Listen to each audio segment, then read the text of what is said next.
ಜೈ ಭೀಮ್ ಬಂಧುಗಳೇ, ನಾನು ಸುಮಾರು ದಿನಗಳ ಹಿಂದೆ ಒಂದು ವಿಷಯದ ಬಗ್ಗೆ ಮಾತನಾಡಬೇಕೆಂದುಕೊಂಡಿದ್ದೆ. ಆದರೆ ಬೇಡ, ಕೆಟ್ಟ ಹುಳಗಳ ಬಗ್ಗೆ ನಾವು ಮಾತನಾಡಬಾರ್ದು, ನಿರ್ಲಕ್ಷಿಸಬೇಕೆನ್ನುವ ಕಾರಣಕ್ಕೆ ನಾನು ಮಾತನಾಡಿರಲಿಲ್ಲ.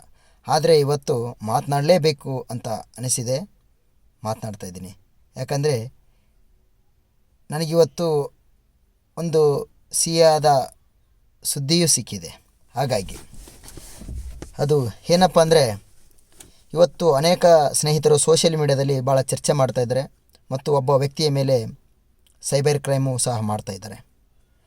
ಅವ ಯಾರಪ್ಪ ಅಂದರೆ, ಒಂದು ಫೇಕ್ ಅಕೌಂಟನ್ನು ಮಾಡಿಕೊಂಡು ಗುಲಾಮರ ಅಪ್ಪ ಅಂತ ಹೆಸರಿಟ್ಟುಕೊಂಡು ಇವತ್ತು ಅನೇಕ ಬಾಬಾ ಸಾಹೇಬ್ ಅಂಬೇಡ್ಕರ್ ಅವ್ರ ಬಗ್ಗೆ ಭಾಳ ಕಠೋರವಾಗಿ ವಿರೋಧ ಮಾಡ್ತಾ, ಅವ್ರ ಬಗ್ಗೆ ಕೆಟ್ಟದಾಗಿ ಬರಿತಾ ಸೋಷಿಯಲ್ ಮೀಡಿಯಾದಲ್ಲಿ ಮೆರೆಯುತ್ತಿದ್ದ.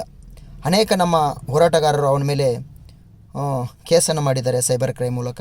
ಹಾಗಾಗಿ ಬಿಡು, ಅವನ ಬಗ್ಗೆ ನಾವು ಯಾಕೆ ಮಾತನಾಡಬೇಕು, ಅವೊಬ್ಬ ಕೆಟ್ಟ ಹುಳ, ಅದರ ಬಗ್ಗೆ ಮಾತನಾಡಬಾರ್ದು, ನಿರ್ಲಕ್ಷಿಸಬೇಕೆನ್ನುವ ಕಾರಣಕ್ಕೆ ನಾನು ಮಾತನಾಡಿರಲಿಲ್ಲ.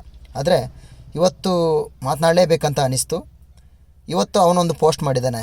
ಅದೇನಪ್ಪ ಅಂದರೆ, ನಾನು ಯಾವನಿಗೂ ಹೆದರುವ ಅವಶ್ಯಕತೆ ಇಲ್ಲ, ನಾನು ಕೋರ್ಟ್ ಹೋಗ್ತೀನಿ, ನಾನು ಕೋರ್ಟಲ್ಲಿ ಗೆದ್ದರೆ ಅದು ನಿಮ್ಮ ಅಂಬೇಡ್ಕರರ ಸೋಲು ಅಂತೇಳಿ.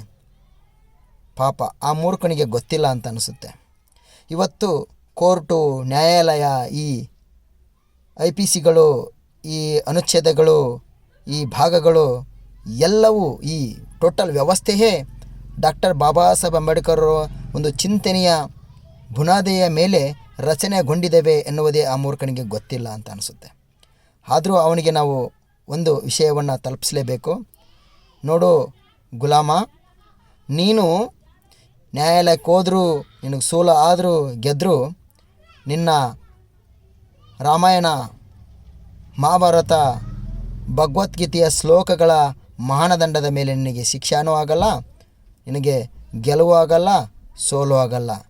ನಿನಗೆ ಸೋಲೇ ಆಗಲಿ ಗೆಲುವೇ ಆಗಲಿ, ಅದು ಪರಮ ಪೂಜ್ಯ ಆಧುನಿಕ ಬುದ್ಧ ವಿಶ್ವರತ್ನ ಡಾಕ್ಟರ್ ಬಾಬಾ ಸಾಹೇಬ್ ಅಂಬೇಡ್ಕರ್ ಅವರು ನೀಡಿರ್ತಕ್ಕಂಥ ಸಂವಿಧಾನದ ಮಾನದಂಡದ ಮೇಲೆ ನಿನಗೆ ಸೋಲು ಮತ್ತು ಗೆಲುವು. ಇದೇ ಸಂವಿಧಾನ, ಇದೇ ಭಾರತ, ಇದೇ ಸತ್ಯಪಥ, ಇದೇ ಅಂಬೇಡ್ಕರರ ಪಥ. ಜೈ ಭೀಮ್, ಜೈ ಭೀಮ್.